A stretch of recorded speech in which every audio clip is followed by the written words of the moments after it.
Ya, halo sahabat tani, ketemu lagi bersama saya di Dunia Tani. Oke sahabat tani, gimana kabar kalian? Tentunya baik-baik saja ya. Oke, di kesempatan video kali ini seperti yang saya bilang di kemarin ya, di video kemarin yaitu membahas tentang metode jada maupun Bapak Bayu ya. Oke, simak saja video kali ini sampai selesai agar teman-teman tidak gagal paham tentunya ya. Dan sebelumnya saya kasih tunjuk dulu ini tanaman saya yang ada di perkarangan belakang rumah ya, tanaman kacang panjang dan juga ada kucai yang saya pruning ya. Kenapa saya pruning? Ini tujuannya untuk daunnya supaya muda lagi tuh.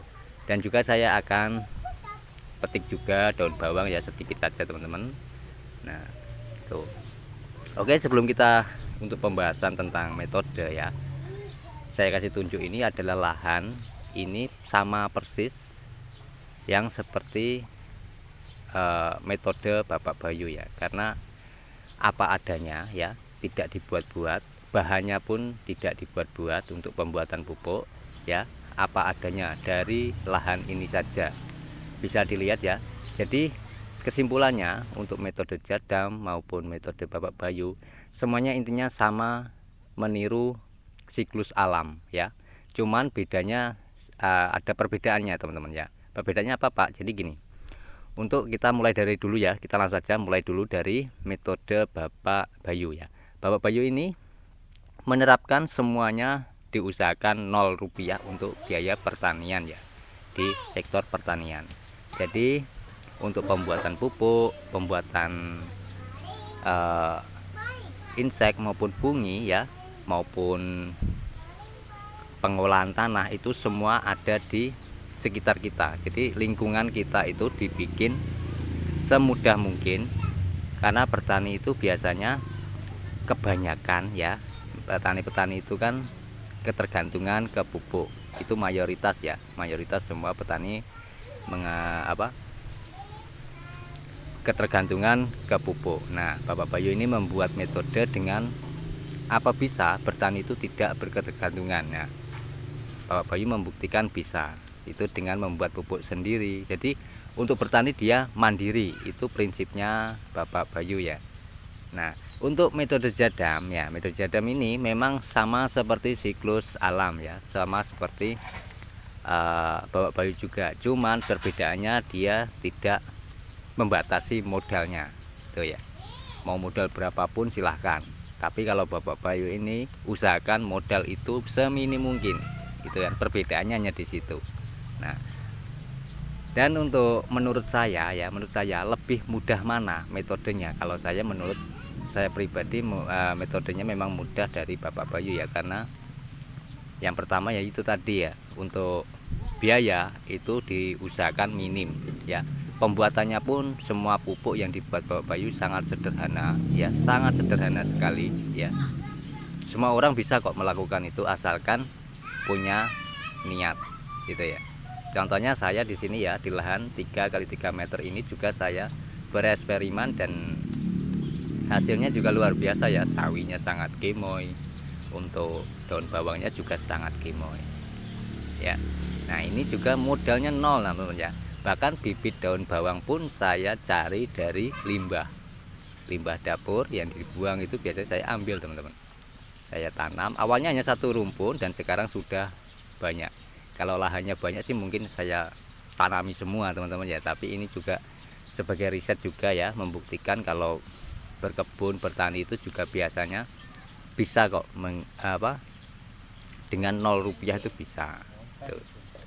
Oke, dari sini paham ya, sudah ya. Jadi sudah saya bahas ya tentang metode lebih mana baik, mana semuanya baik ya, semuanya baik.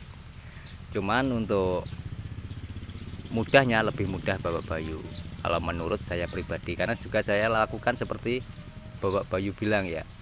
Itu sebenarnya tanpa saya ini ya teman-teman ya, saya menonton videonya Bapak Bayu saya terapkan itu tidak, ini dari hati saya sendiri, saya bikin sendiri ya, untuk pupuk ya, untuk bungi ataupun insek yang saya buat itu juga dari hati saya sendiri. Saya teliti sendiri teman-teman, dari kebun 3 kali 3 meter maupun di kebun jagung ya. Nanti akan saya kasih tunjuk juga seperti apa kebun jagungnya ya, secara organik memang ada kendala di sini ya, karena kendalanya apa? Kendalanya di kebun jagung itu satu, hama tikusnya. Jadi bukan diserang jagungnya tidak teman-teman, melainkan bunganya itu malah dimakan jagung. Ini yang masih belum ketemu jalan keluarnya. Oke, nanti akan saya kasih tunjuk untuk tanaman di lahan 5 kali 10 meter ya. Itu juga sebagai riset perkembangan dari lahan di perkarangan belakang rumah ini di 3 kali 3 meter. Nah, oke, dari sini paham ya, sudah jelas ya.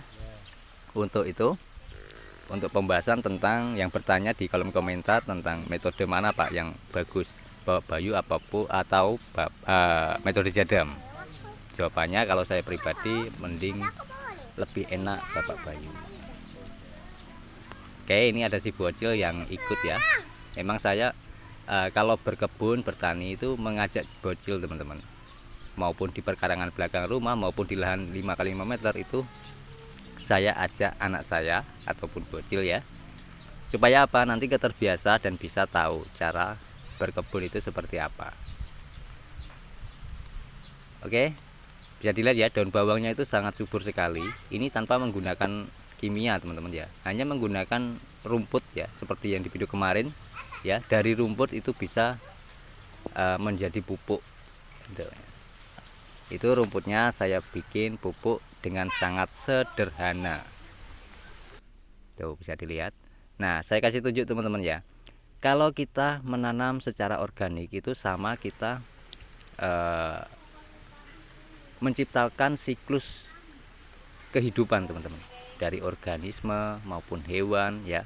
Jadi ada yang bertanya juga di beberapa video yang lalu ya, di salah satu netizen maupun sahabat tani berkomentar, Pak, kenapa tanaman tomat saya kalau tidak diserbukan, dibantu penyerbukan tidak jadi buah?